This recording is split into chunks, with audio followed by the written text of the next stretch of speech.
We're joined by Ole Miss head coach Mike Bianco. Raise your hand. Questions for Coach? Ben Garrett, go ahead. Yeah, Mike, I know after this much baseball, he's not really a freshman anymore, but considering all the accomplished first-year guys you've had, have you ever had a player quite like Jacob as far as maturity and advanced approach and embracing pretty much any role you throw at him?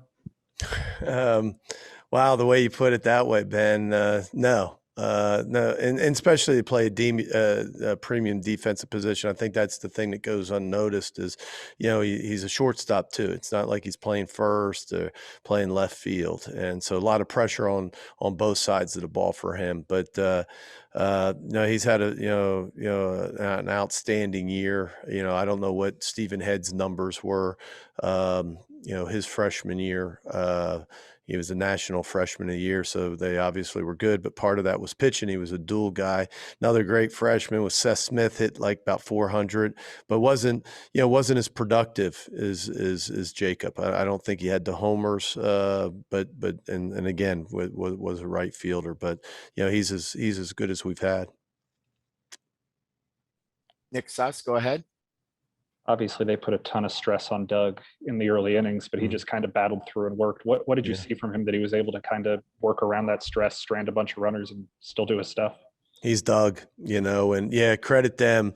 After the second inning, I think he had 54 pitches, and that's sometimes can be a little bit of his nemesis just because he strikes out so many people, and he was striking out guys, but they were having some tough at bats, a lot of foul balls and counts running, and but tonight, and Doug said it in the dugout to me, and I agree. I don't think he was overthrowing. I don't think he was necessarily going for strikeouts. I think you got to credit them, and really good offense. They made it tough on him, but I think the big inning was the inning where they got two. I don't know. I don't have a box in front of me. What it was either the third or the fourth inning.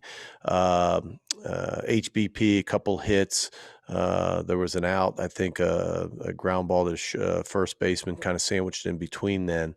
They had 2 runs in already, and, it wasn't looking good. We had to get 2 guys warmed up in the pen, but then he gets punch out on 6 pitches, and that's what makes him so special. I mean, he's able to get off the field, in the big moments, and, some pitchers really struggle with that, but, Doug's, terrific. I mean, we talk about him week in and week out, but I've been here for a long time, and we've had some really good guys. I don't know if we've had a guy better than Doug. I mean, he's been terrific. John Sokoloff. Hey, Mike. Obviously, you just spoke to what Doug did and what he means to you, but how about what Austin Miller did for you guys tonight? I mean, what can you kind of say about him, his performance, and what kind of flexibility does what he contributed tonight kind of bring for you guys in a game 3 of a super regional with Omaha on the line? No, you're right. I mean, of course, when we got a little bit extended, lead, we got Doherty hot, when Doug had that little, tough inning, and then also, got Miller, and thought Miller, might be a good match. Maybe he could get through, 3 to 6 outs and give us a little space. But got a big strikeout of the 9-hole guy, and then we got a strikeout, caught stealing that gets us off the field, I think in the 6th, if I'm not mistaken. And then he just really filled up the strike zone. I mean, he threw a few more fastballs tonight than normal, but had really good command and competed well. And to your point, saved the bullpen, and so we got a lot of guys available for us tomorrow. Chase Parham, you're up. Yeah, Mike, you moved Hayden down 3 hits tonight. He and John Rice really kind of turned it over for you at the bottom of the order. Just kind of what you see from Hayden offensively. Yeah, he was, our player of the game, the guy that won the shirt, and it was terrific. I guess, I think 3 hits. Of course, Plumlee, I thought, a huge at bat with a runner at third base and just hit a ground ball and got an infield hit, beat it out. Got another base hit through the 4-hole. Of course, played terrific, right field. Another thing that nobody ever talks about is, everybody, the sexy thing is the home runs and the hits. But Dunhurst has caught 18 innings in 100-degree heat and nothing gets by him. He throws runners out and blocks all the balls and just handles the pitches. He's been terrific this weekend. Nick Suss, you're next. Mike, obviously you've coached in 4 or 5 of these game 3s before. What is the challenge of managing a game when tensions are running so high for both teams and the stakes are so high and you're cycling pitchers, you're doing everything? How does that change managing style if it does? I don't know if it changes managing style. I think, Nick, it really just comes down to playing well, and that's, what we talked to the guys, from day one, here on, Friday. All the teams, when you get to this point, are really good, and anybody can beat anybody, and it comes down to who plays the best. And so the goal tomorrow is to play really well. And but as far as managing the game, I mean, that's too general, too vague. I mean, there's times where, the decision's got to be made. Do you leave a pitcher in? Do you not? Do you steal? Do you not? I mean, that's those decisions I think you make throughout the season. It's just, this happens to be, one game that if you win, everybody's happy, and you go to Omaha. If you lose, it's disappointing and the season ends. But I think you manage the game like you manage a game, like a game 3 in an SEC series, you're trying to win. And so we'll do everything we can to win the game. But I think it comes down to more about just playing well. I'll save Ben the question. You got a starter for tomorrow? No, not yet. John Sokoloff, go ahead. Mike, you kind of alluded to it there, and you've coached in a lot of big games in your career, but is there anything specific you're going to tell this group tomorrow to kind of not get them motivated, but anything specific you'll say to them in the dugout? What's kind of the message going to be? Nothing that I can think of right now, John, but if I was, and I'm sorry for saying this, I don't think I'd be telling you right now in this press conference. So, because it wouldn't be too motivational, right? But we'll be ready to play tomorrow. I promise you. Any more questions for Coach? Thanks, guys. Thanks, Coach. I believe we're joined by Peyton Chattinger. Questions for Peyton?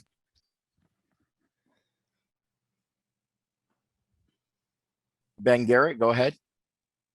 Yeah, Peyton Chattinger. I was going to ask you about Jacob Gonzalez, man. He's a freshman that really doesn't play like a freshman. He's been doing it for y'all all year, but got you off to a good start tonight, man. What has he meant to the team, and just the maturity and approach that he has as a freshman?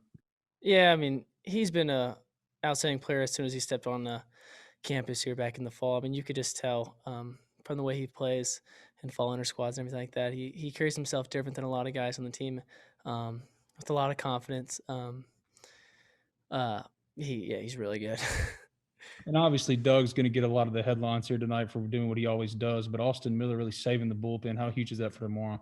Yeah, Miller's he's been well all year. That really helped us out. It's the same thing. We have a lot of confidence in him when he goes out there to pitch. So I was really proud of him. He did a great job. Nick Suss, you're up. Peyton, when did you become a power hitter? Never. I still don't think I am. I don't know what happened the past couple of days. I've just been hitting the ball well, I guess. I've never been a power hitter my whole life, so it's funny. For you, you've been waiting obviously 2 years to play in a game like the one you guys have tomorrow. Just what is the mood for this team? What is the atmosphere you guys are expecting in a winner-take-all game? Yeah, we're fired up to play. We embrace the challenge, the third game. We're excited. I don't know if I think everyone's really confident. We'll go out there and get it done. We just got to play our game. Ben Garrett, you're up. Yeah, I think Justin and Jacob both said last night, Peyton, how y'all are at y'all's best with y'all's backs against the wall, and y'all proved it again tonight. What is it about those situations that really allows y'all to have performances like you did tonight against Arizona? Yeah, I mean, I think it starts with the older guys or a guy like Doug, who we know we have a lot of confidence in, who's going to go out there and give us his best every time. But I think it's just that dog mentality we have. I feel like we're a really gritty team. We almost like the challenge better. I think it makes the winning even more fun. John Sokoloff, go ahead. Hey, Peyton, this kind of goes off Nick's question as well. But for you personally, I mean, being a guy, this is going to be the biggest game that kind of you played in, arguably. I mean, is there anything different in your mental preparation, everything else kind of going into it, or is it just kind of another game for you? You kind of have, I mean, obviously it's not just another game, but you have to kind of have that same mentality. I don't want to get too worked up about anything. I always play with a lot of intensity, but tomorrow will probably be a little more, not just for me, but for everybody. It's going to be really exciting. And we'll finish up with Michael Lev. Arizona starter Garrett Irvin threw a shutout last week, really limited UC Santa Barbara. They had only 3 hits, no walks. What was your game plan against him tonight, and how do you feel like you guys executed it? Yeah, we always just go out there on attack. We attack the fastball as much as we possibly can. He was a really good pitcher. He spotted up well. Just our bats were hot today, and they're contagious. I mean, once Jacob gets that hit going in the beginning, it was like they couldn't stop us. So credit to him though. He was a good pitcher. Thank you, Peyton. Thank you.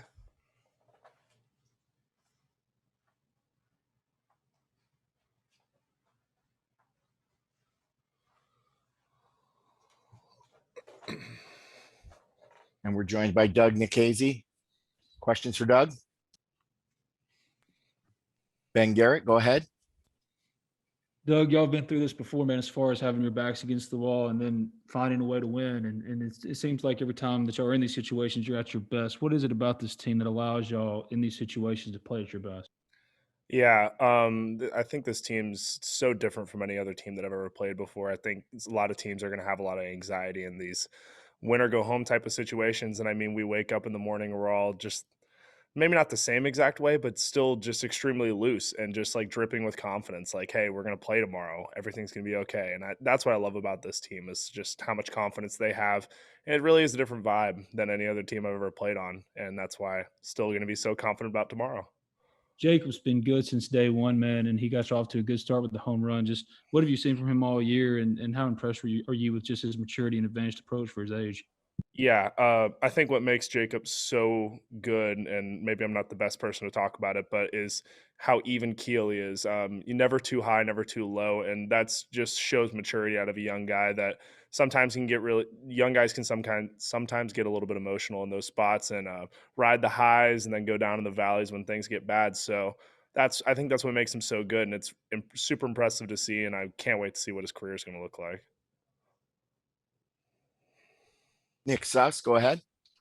Doug, I remember you talked last week about knowing you had limited opportunities left to wear this jersey. Just how much was that at the forefront for you today, and how much did you kind of use that to motivate you through your game?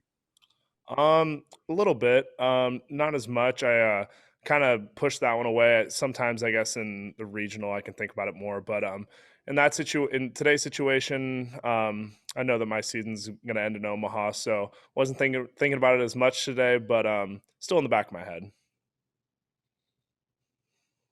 Chase Parham. Yeah, Doug, what's kind of going through your head when the pitch count gets up there at the end of the second, and kind of how'd you manage that to hang around as long as you did? Yeah, tons of credit to their hitters. They just continue to battle, and maybe I wasn't always making the best pitches. Sometimes I wasn't throwing it exactly where I needed to, but they just continue to battle. So when I come off the mound, really, I'm just thinking, hey, you got to throw something a little bit different to try and get them to hit the ball and play.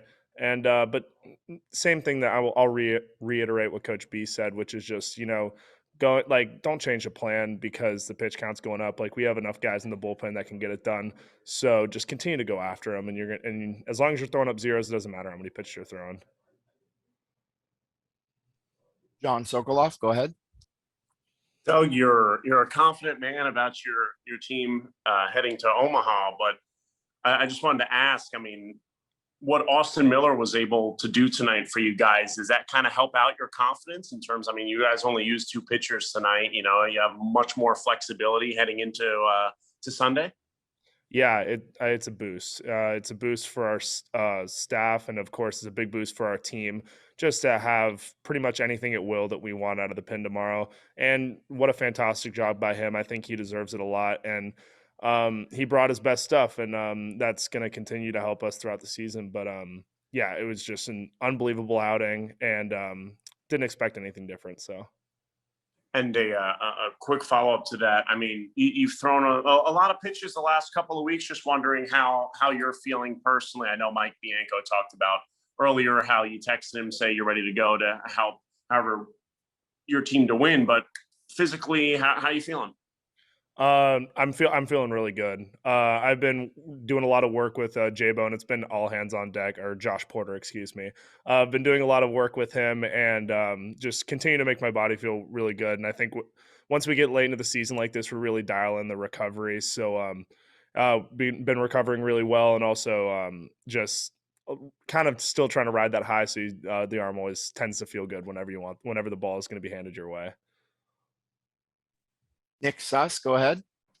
Doug, I know you went through this in 2019, but what do you think tomorrow is going to be like for you, just having to be a spectator in such a big game? Yeah, it's funny you bring that up.